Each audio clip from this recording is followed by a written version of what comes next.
did. Happy New Year. Happy New Year. I was so caught up in telling you my little story last time that I forgot to say Happy New Year. I hope you're all well. I hope you're all excited to be in 2025. I landed in 2025 with a big fat jolt, and I'll tidy up the loose ends of that little story in a second. But before I forget, one of the things that I did after Christmas and in my spare time in the new year was I just started getting rid of everything. I'm not a big fan of being a caretaker of stuff. Even being a caretaker of my clothes feels like a little bit of a burden to me. And I don't want to say that too much because, you know, whenever you think of something, it ends up being that way. So I'm happy to, okay, let's change this story. I'm happy to take care of my clothes, but anything else I just don't want to be a caretaker of. And the amount of paperwork, photos, CDs, things from Japan, all this stuff, technology even, techie stuff that I have, and I feel like it was just too much, and I really want to live a very, very simple life. So I started getting rid of all that stuff. And the last two things I have to get rid of are my books and something called decoden. Decoden is decoration denwa, phone decoration stuff. It's another story for another day. But I have bags and bags of decoden parts that I need to get rid of. So I could give these to the library, I guess. Not to the library, or a charity shop. But I thought perhaps there are some people who are here because of the Japanese connection, and if you are and you would like these books, I'm happy to give them to you. You don't have to pay for them, but please would you organize postage. I think if you want all of these books, and I'm not even sure if I'm going to give all of them away, I might keep one or two of them, but if you want all of them, maybe it would cost, I don't know, £20, £25 in postage, something like that. Kata, the understanding of dealing with the Japanese. I learned more about how to deal with the Japanese through reading books by Boye Lafayette Demente, who unfortunately has sadly passed. He's the GOAT. He knows everything there is to know about Japanese people, and his books were actually what taught me about Japanese people, even after having lived there for so long. So yeah, he's brilliant. This one I might keep, I'm not sure. The Japanese have a word for it. I might keep this one as well. Same author. The Complete Guide to Japanese Thought and Culture. Business Guide to Japan. A Quick Guide to Opening Doors and Closing Deals. These three are the ones I'm not sure about. But these ones I'm definitely giving away. Joe Dictionary. Oopsie, excuse me. Japanese through pictures, it's for beginners. A dictionary of Japanese particles. As you can tell, these two have never ever been touched. This one's never been touched either. This is a great book though. It's shadowing, so you'd be listening to a CD and reading the conversations at the same time. If you're like me and you don't actually really learn languages through textbooks, this might be a really great way to learn. And then the one that I actually did make a lot of use of, bizarrely, is Essential Japanese Verbs. And I have a soft spot for this book. There's lots of my writing and highlighting in here. But yeah, if you want any of these, or all of these rather, it'll be a bit fiddly maybe to kind of send them out as just one book. But I thought I should ask. I'm going to keep hold of them for a couple of weeks. And if no one wants them, then I'll just, yeah, give them away. So this is that. And then the things that I wanted to mention about my story, which might be helpful. One of the things I was trying to say before I got cut off in my last video is that there were a couple of other red flags with this guy in the new year. I actually can't remember them all, but there's two that I'll mention. I was really, really tired, I told you, and I really wanted to come off WhatsApp. I don't enjoy speaking on WhatsApp, really.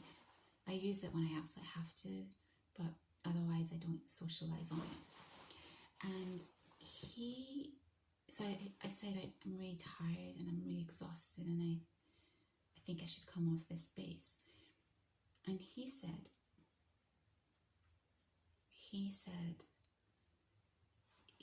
well, he said, are you blaming me for being tired? And not really. I mean, internally I was thinking, you are the cause of my tiredness, because you're just... The reason I was actually so tired is because he started to become a little bit aggressive and short-tempered, and it made me really uncomfortable, and my heart was racing, and because my heart was racing I couldn't sleep. That was the reality of why I couldn't really sleep. I like a calm environment. I like being around calm people, and people who are a little bit aggressive and high tension, it doesn't really work for me.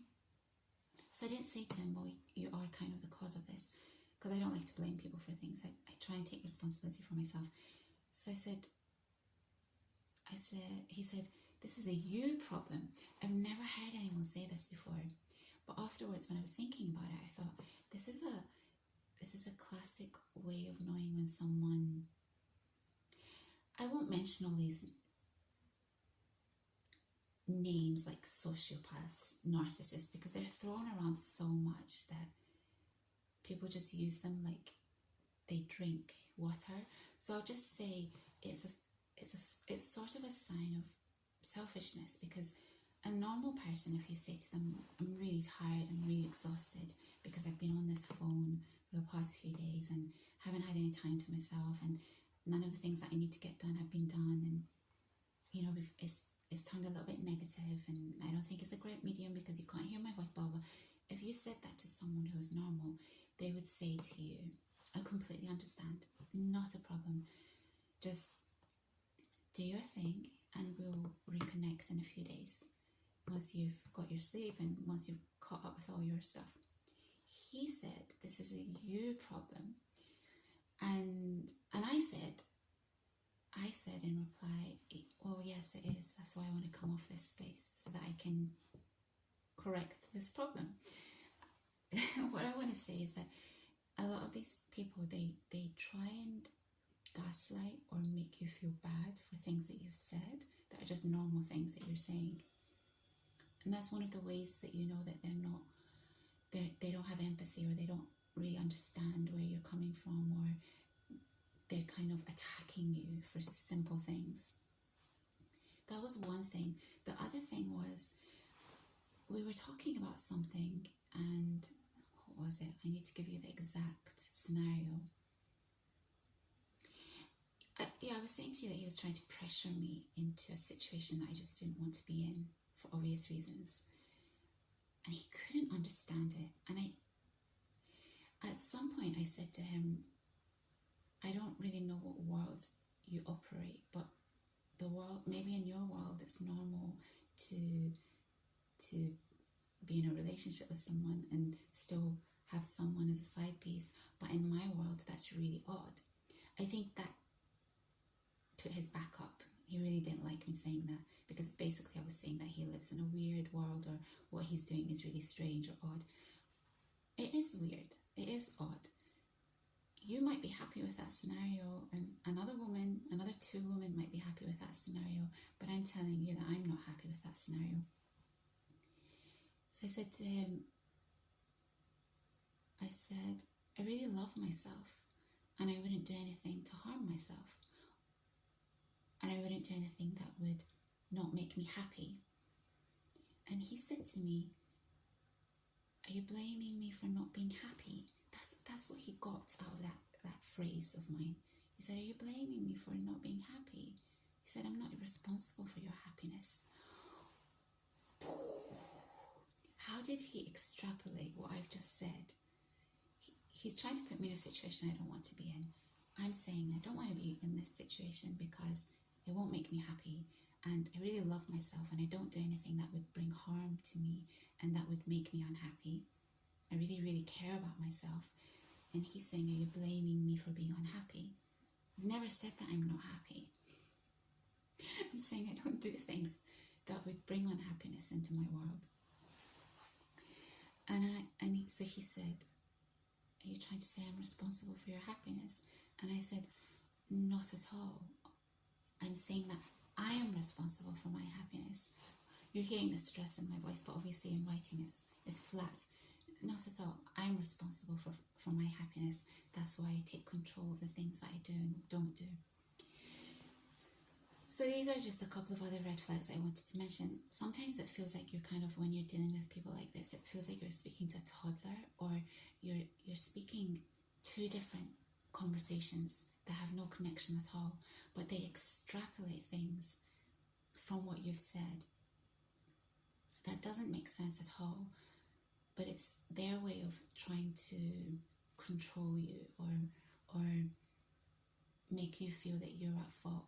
And it becomes exhausting and it becomes really tiring, and eventually you just sort of step back from it.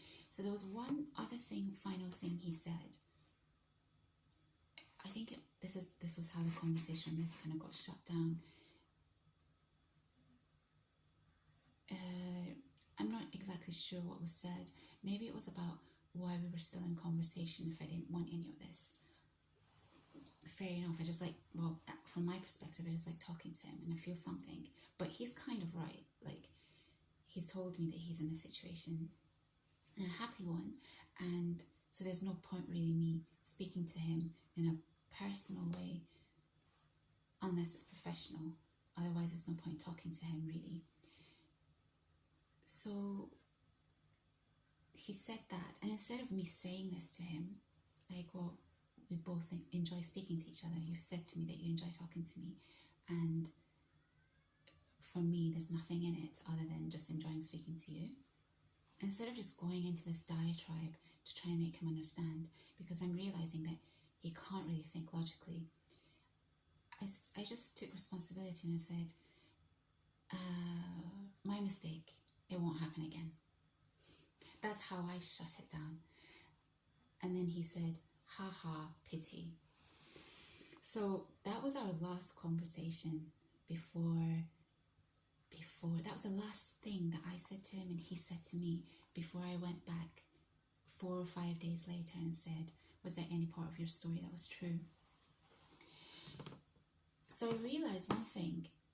When you agree with them and you're like, yeah, okay, you're right, or you say, well, actually I'm taking responsibility for myself and blah blah, they have no words to come back with when you take full responsibility.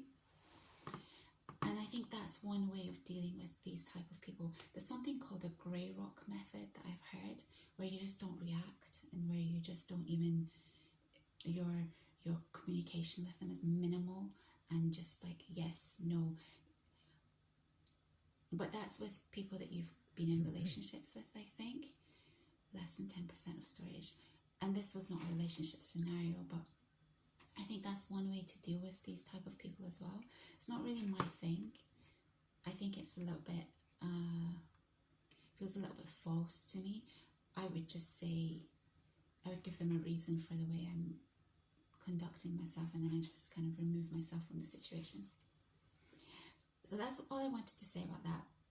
But the other thing that I wanted to say was, during the time that I was away, I did a complete detox of music.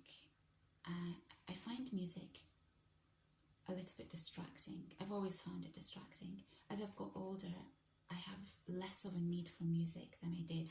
Or maybe it's more correct to say that I use it when I need to, for exercise, for example, or when I've got so much energy and I just need a release and I just want to move.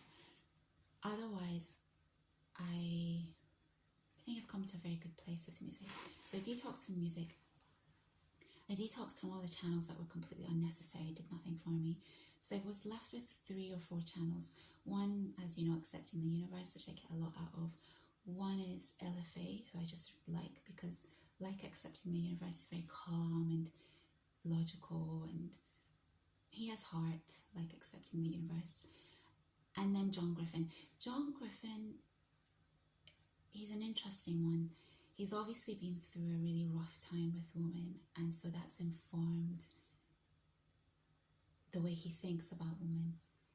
And I think his channel is really good to watch if you don't have much experience with women, or if you just want to learn. Like, I watch him because he's an older gentleman, and so even though the stuff about women doesn't apply to me at all, in fact, his life stuff I find interesting, and he's so eloquent that it's just nice listening to him. And I'd said also that I love the way that these guys are in woods, and or they're just out in nature, and just they have a camera, and it just works for me somehow.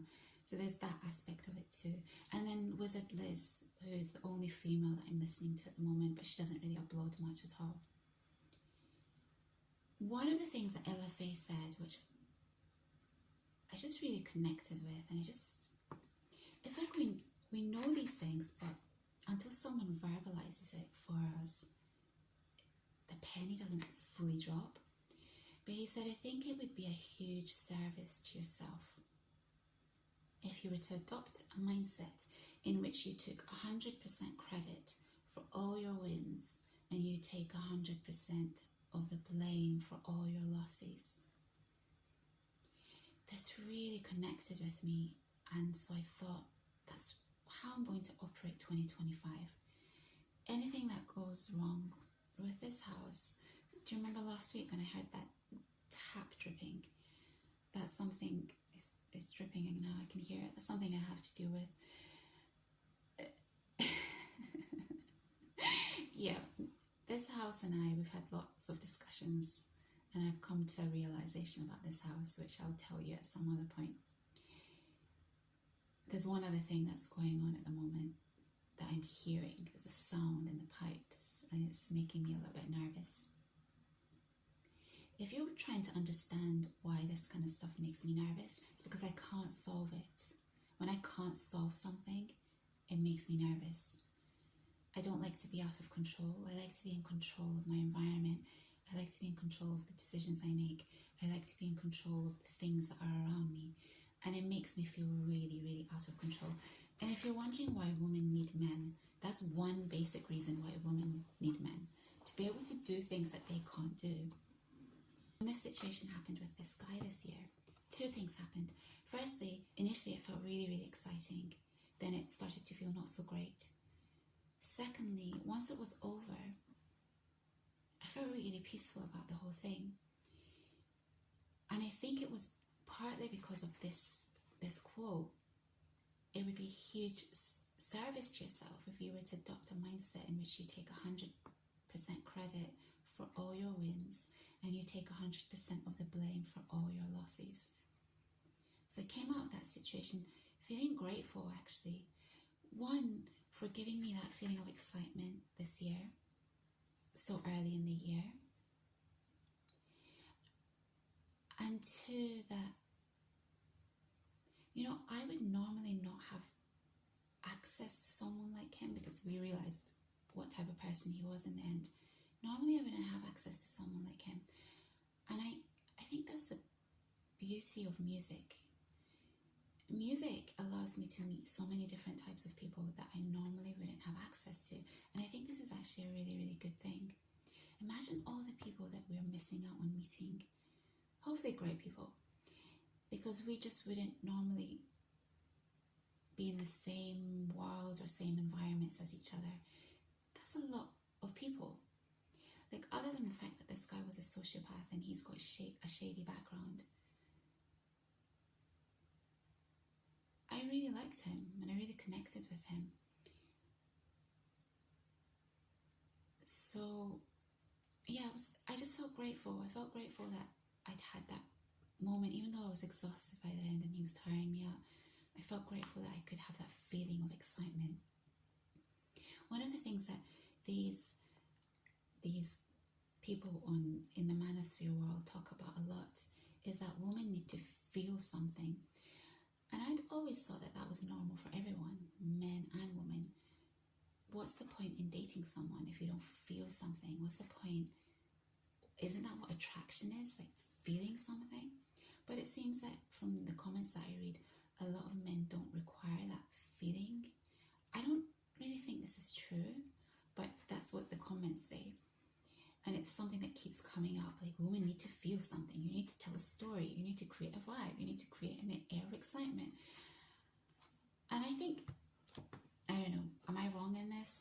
I think everyone needs to feel that sort of excitement and energy. Otherwise, there's absolutely no point in dating. So then it makes me think, are many men just looking for a physical outlet, and they don't need all that excitement and that euphoria when you meet people that you connect with? And I'm not sure, but I think this is true in terms of women, or in terms of me at least. What was exciting about this guy was that we connected on lots of different levels, and his world was kind of exciting to me. He wasn't boring. He did things in his own way. He had an interesting life. He had lots of hobbies and passions. And maybe that was why he was interested in me, because I talked a lot about my interests as well. This is the other thing. One other red flag that I should mention before I really do go is that we were talking about something, and he said, oh, it's not your cup of tea. And he said, what is your cup of tea then? And I said, drum and bass. And normally I would never mention drum and bass in this kind of professional scenario. A, because it never comes up. B, they just wouldn't get it. These people, they don't listen to music. They don't have time to listen to music. They're out there just making money and building wealth and taking over the world. But I said drum and bass, and he said, oh, that really surprises me. I wouldn't have ever thought that you would be into drum and bass. I hear that a lot, by the way. I hear that a lot. And I said, I think that at one point we were on a phone call talking about drum and bass. This was on the Sunday in the morning, early in the morning. And I said, there's a Chase. And before I finished it, he said Chase and Status set. I said, yeah, the one in Boiler Room. He knew about this set. That should have been a major red flag to me as well, but I didn't really think much of it at the time. But again, I'm thinking that he's new money, and new money are in a completely different ballgame to old money. But yeah, that should have been a huge warning. These people, A, don't listen to music, and B, even if they did listen to music, it certainly would not be drum and bass. So yeah, but we connected on that as well. I don't need to date people who listen to drum and bass, and in fact, I don't think I've ever dated anyone who was into drum and bass. But it's really nice when you do meet people who like it. It's better than meeting people who hate it. And I think that's all I gotta say about that, Forrest. So I'm gonna go and start my day.